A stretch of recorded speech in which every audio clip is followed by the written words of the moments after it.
The autumn wind howled through the cemetery, sharp and unforgiving, tugging at the yellowed leaves that clung desperately to gnarled trees. Katy stood alone, her thin coat offering little protection against the chill that seeped into her bones.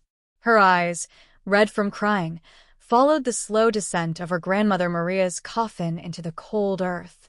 Each tear that fell seemed to freeze on her cheeks, leaving a prickling sting that mirrored the ache in her heart. Maria had been more than a grandmother. She'd been Katy's anchor, her guide, her confidant, filling the roles of mother, father, and best friend. Now, with her gone, the world felt vast and empty, and Katy was adrift, a solitary figure in a sea of grief.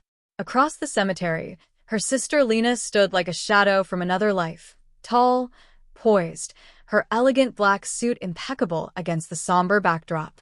She looked less like a grieving granddaughter and more like a corporate executive, her presence polished and detached. Lena had left their small provincial town years ago, chasing ambition in a distant city where she'd carved out a glittering career. Her visits home had dwindled to rare, fleeting appearances, each one underscoring the growing distance between the sisters. Lena was fire and drive, always reaching for the next rung on the ladder of success. Katy was quiet, introspective, content with the simple rhythms of life. Their differences had once been a source of playful teasing, but now they formed a chasm deep and unbridgeable, as cold as the autumn air around them. As the sparse crowd of mourners began to disperse, their footsteps crunching on the gravel path, Lena approached Katy. Her eyes, sharp and unreadable, avoided Katy's tear-streaked face, focusing instead on some distant point. "I have to leave today," Lena said, her voice clipped, businesslike. "Work's piling up. You know how it is." Katy nodded, her throat tight with emotion. "I understand," she managed to whisper, though the words felt hollow. "The will is being read tomorrow at the notary's office. Be there." Lena's tone was final, and without waiting for a response, she turned and strode toward her car, a sleek, gleaming machine that stood out like a beacon of modernity in the cemetery's bleak landscape. Katy watched her go, her heart sinking further. The sight of Lena's retreating figure only deepened her sense of abandonment, as if the last threads connecting her to family were fraying before her eyes. The next day, the notary's office was a claustrophobic box of stale air and tension. Katy sat stiffly, her hands clasped in her lap, while her husband Igor loomed behind her, his presence heavy with disapproval. Igor had never hidden his disdain for grandmother Maria, dismissing her as a relic of a bygone era. Her stories of wartime struggles and her cluttered old house filled with useless junk and irritation he couldn't abide. To him, Maria's attachment to the past was a flaw, and Katy's quiet devotion to her grandmother was a source of constant frustration. The notary, an older man with a weary expression, cleared his throat and began reading Maria's will. Lena was bequeathed a stunning seaside cottage, a dream property that perfectly suited her glamorous aspirations. Katy, however, inherited Maria's ancient Volga, a rusty, dilapidated car that hadn't moved from the garage in years. The words hung in the air, heavy and surreal, broken only by the faint rustle of the notary's papers. Lena's eyebrows shot up, a mix of surprise and smug satisfaction flickering across her face. Igor let out a sharp, derisive laugh. "This is absurd," Igor exploded, stepping forward, his face flushed with anger. "She gets a beach house and Katy stuck with that worthless pile of scrap metal? There's got to be a mistake." The notary adjusted his glasses, unruffled. "This is the deceased's final wish. Everything is legally documented and binding." Lena's lips curled into a condescending smile. "I'm thrilled about the cottage, of course," she said, her voice dripping with false sympathy. "But that Volga? It's practically a joke. Grandma must have been out of her mind."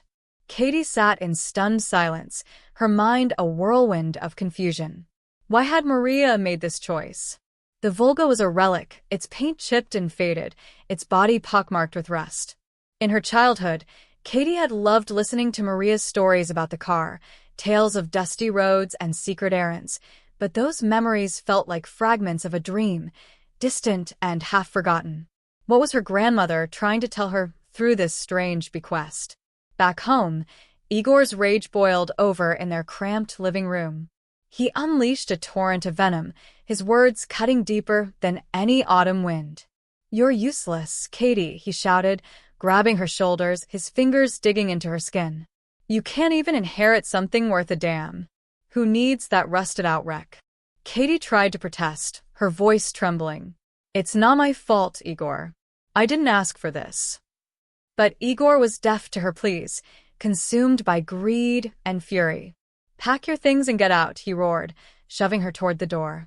"You're nothing to me anymore." The words hit like a physical blow. Katie stood frozen, disbelief washing over her. After years of marriage, of enduring Igor's moods, his criticisms, his control, how could he cast her aside so easily? "Where am I supposed to go?" she whispered, tears streaming down her face. "I don't care," Igor snapped, his eyes cold. "Sleep on the street for all I care. I'm done with you." With a single suitcase in hand, Katie stumbled into the dusk, the world blurring through her tears. The town she'd known all her life felt foreign now, its familiar streets cold and unwelcoming. Her feet, almost of their own accord, led her to the old garage where the Volga stood. The car was a sorry sight, its once proud frame sagging under years of neglect, its surface marred by rust and peeling paint. Katie ran her hand over the cold metal, and a memory stirred. Maria's voice, warm and steady. "This car is more than just metal, Katie. It holds secrets, stories, a piece of our history." Fumbling in her coat pocket, she found the car keys, tucked inside an envelope with a note in Maria's elegant, slightly trembling handwriting. "This is for you, my dear. Don't be afraid." Katie clutched the keys, whispering, "Don't be afraid," as a spark of resolve flickered within her. Maria had believed in her, trusted her with something greater than a mere car. Whatever lay ahead, Katie would face it with the strength her grandmother had seen in her. Her hands trembled, not just from the biting cold, but from a mix of fear and anticipation as she approached the trunk. The hinges groaned as she lifted the lid, revealing a dark, dusty interior. The air inside carried a faint, familiar scent of old rubber, oil, and something deeper, like the echo of Maria's warm embrace. Katie pulled out her phone, its flashlight casting a pale glow into the shadows. Her breath caught in her throat. Nestled in the trunk was a worn leather bag, its surface soft and weathered, as if it had been touched by countless hands over decades. Beside it sat a small, heavy metal safe, its surface dull but sturdy, and atop it a folded piece of paper. Katie's heart pounded as she reached for the bag first. The leather was supple, almost warm, as if it carried the memory of those who'd handled it before. Unzipping it, she gasped. Inside were dozens of black and white photographs, their edges frayed, their images faded but alive with history. Young men and women in wartime uniforms stared back at her, some with weary eyes, others with faint, defiant smiles. They stood amid bombed-out ruins, leaned against tanks, or held rifles with steady hands. On the backs of some photos, hurried inscriptions told fragments of their stories. Misha, Anna, Kolya, comrades at the front. Nadesta, eternal memory. Tucked among the photos were brittle documents, commendations praising Maria's selfless work during the war, hand-drawn maps with cryptic red circles marking unknown locations, and letters folded with care, their ink faded but legible. Katie didn't yet understand their significance, but she felt the weight of a hidden truth, a secret Maria had guarded through decades of silence.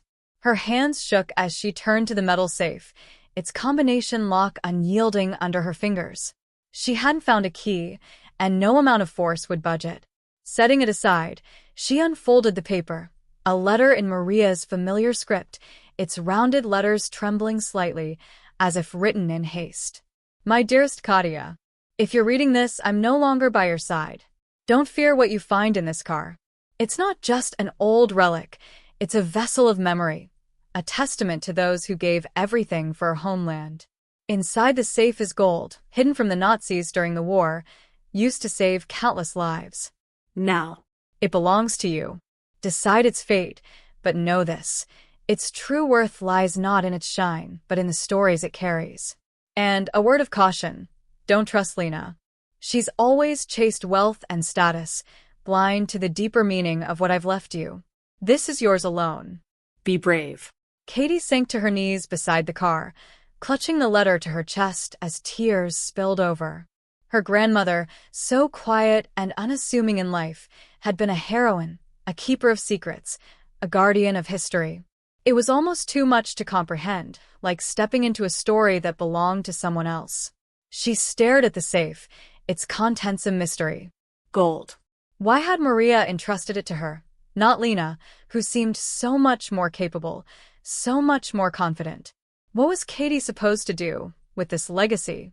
Then she remembered the diary. Maria's note had mentioned it. You'll find my diary in the car. Read it. It holds the answers. Katie dove back into the trunk, her fingers sifting through photos and papers until they brushed something solid beneath the spare tire, a small leather-bound notebook, its cover worn but intact. She climbed into the Volga's driver's seat, the cold leather creaking under her weight, and opened the first page under the dim glow of her phone. 1941 War. Fear. Devastation. But we will not surrender. We'll fight for our homeland until our last breath. The words pulled Katie into a world she'd never known. Maria's diary chronicled her life as a partisan courier, slipping through enemy lines to deliver messages, hiding refugees in secret safe houses, procuring weapons and medicine under the cover of night. Each entry was a testament to her courage, her resolve, her unshakable belief in freedom.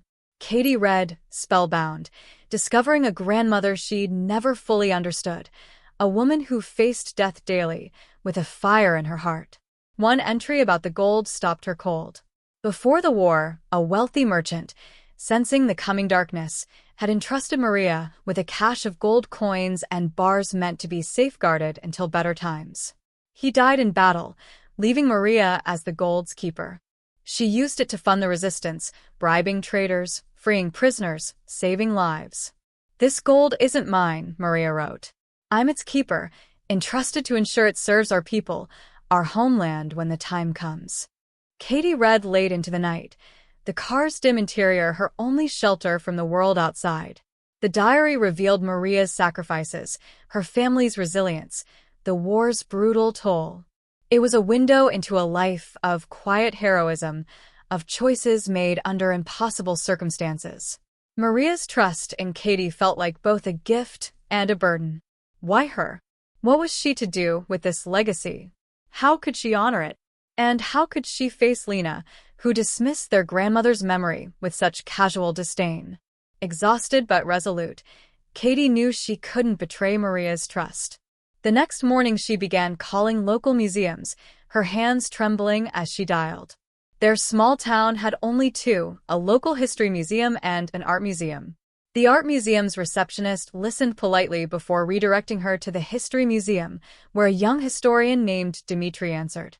His voice, warm and curious, grew animated as Katie stammered through her story, the diary, the wartime photos, the documents. When she mentioned the gold, his tone shifted to barely contained excitement. Please come to the museum as soon as you can, he urged, his enthusiasm palpable even through the phone. The History Museum was housed in a crumbling mansion, its faded grandeur a fitting backdrop for stories of the past. Dmitri, a tall, lanky man in his 30s with bright eyes and a mop of unruly chestnut hair, greeted Katie with a warm handshake. His office was a chaotic haven of books, maps, and yellowed documents, the air thick with the scent of old paper. Katie carefully laid out the leather bag's contents, photos of stern-faced soldiers, commendations for Maria's wartime service, maps marked with cryptic red circles, letters folded with care. Dmitri handled each item with reverence, his questions sharp but gentle, his notebook filling with hurried scribbles. When Katie produced the key she'd found tucked among the documents and opened the safe, Dmitri's breath caught. Gold coins and bars gleamed in the dim light of his office, their surfaces etched with history, their weight a tangible link to a time of sacrifice and survival. "This is extraordinary," he whispered, his eyes wide with awe. "This isn't just treasure.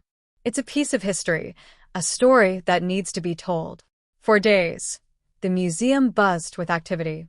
Dmitri and his team worked tirelessly, cataloging the find, analyzing the diary, cross-referencing documents with archival records, and authenticating the gold. Katie watched, her heart swelling with pride as her grandmother's story came to life. The collection was a treasure trove of history. Maria's diary offered rare insights into a covert resistance network, detailing daring missions and quiet acts of heroism. The photos captured the faces of forgotten heroes, their eyes burning with determination.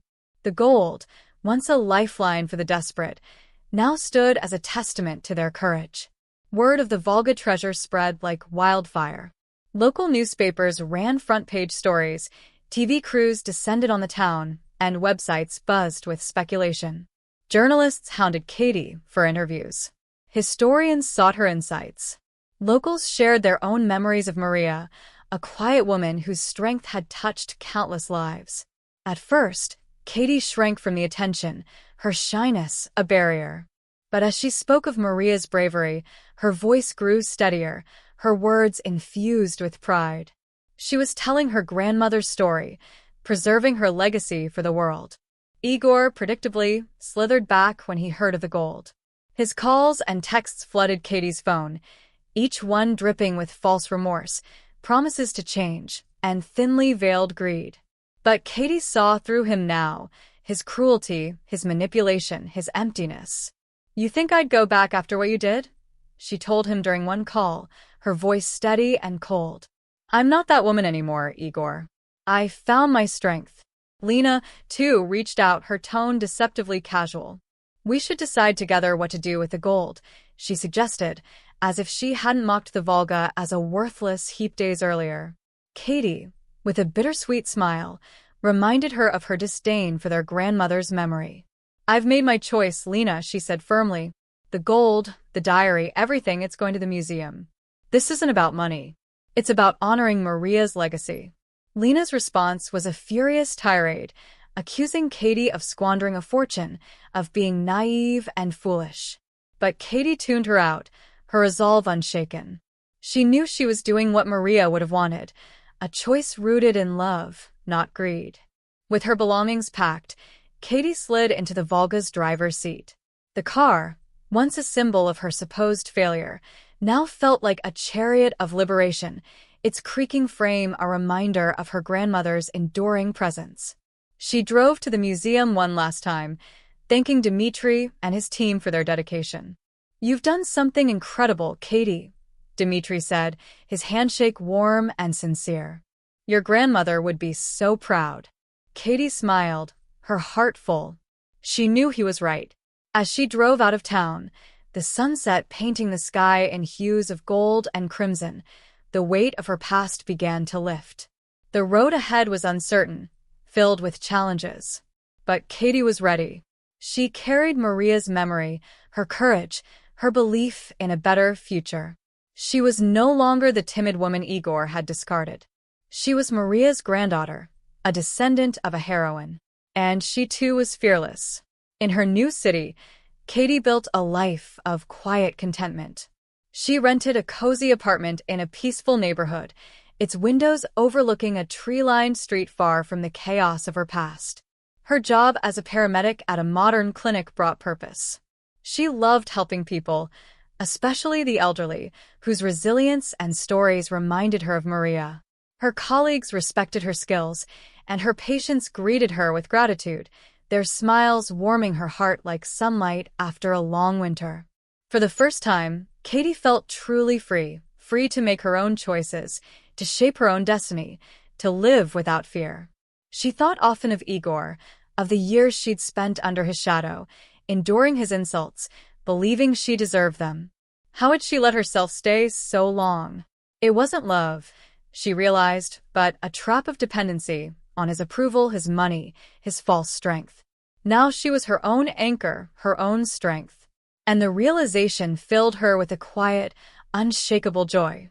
Lena sent occasional photos from her seaside villa, gleaming white walls, a sparkling pool, palm trees swaying in the breeze. The images screamed success. But Katie sensed an emptiness behind them. Lena never asked about Katie's life, her dreams, her struggles, only showcased her own triumphs, as if proving a point. Katie didn't envy her. She'd learned happiness wasn't in wealth or status, but in purpose, in helping others, in feeling whole within herself. The past no longer haunted her. It was a chapter of her story, one that had forged her into the woman she was, strong, independent, unafraid. Without Maria, the Volga, the diary, and the trials she'd faced, she wouldn't have found this strength.